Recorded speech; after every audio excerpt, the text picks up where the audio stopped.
Justin Baldoni has built his brand and is known for supporting women, believing women. So why in this case should people not believe Blake Lively? I'm not asking anyone to not believe anyone. I am more than willing to take every single text message that exists out there, lay them out, put them on a website for the world to see, have them see the truth and determine the truth for themselves. That's Brian Friedman in early January, promising transparency, promising documents, promising the public gets to see everything.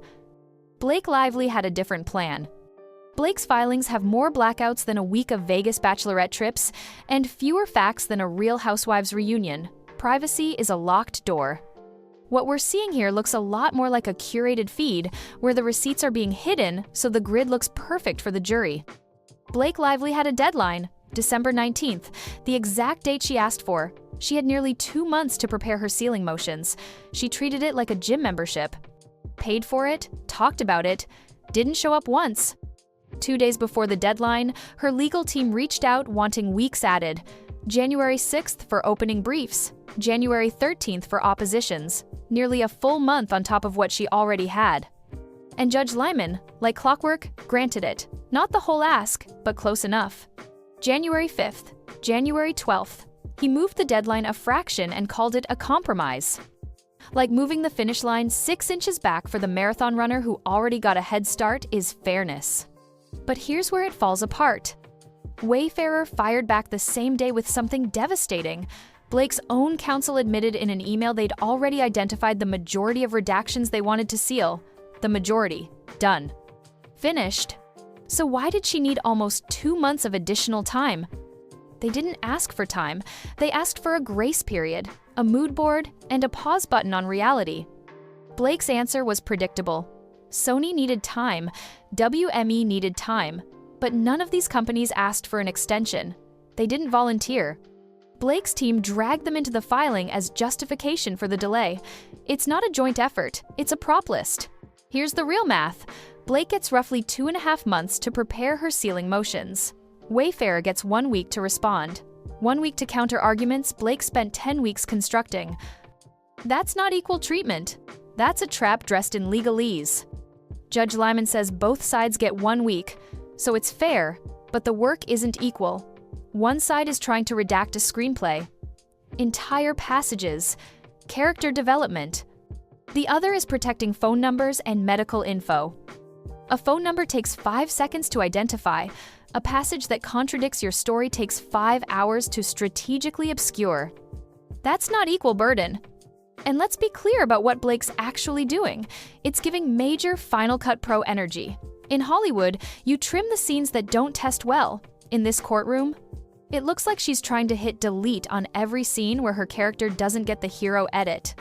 She's treating the legal record like a blurry night in Cabo. If you black out enough of the details, the story becomes whatever you tell your friends it was the next morning. She isn't just closing the blinds, she's trying to replace the windows with a mural of herself. Wayfarer wants transparency. They've opposed these delays, citing the public's First Amendment right to access the summary judgment record. Blake's strategy is the opposite. Delay, blackout, obscure. Control what people see and when they see it. One side says, look at everything. The other says, look at what we decide to show you. This isn't Blake's first extension. Every time her deadline gets close, she makes a request. Every time, she gets it. In October, more time. In November, she asked again. December arrives, and she's asking once more.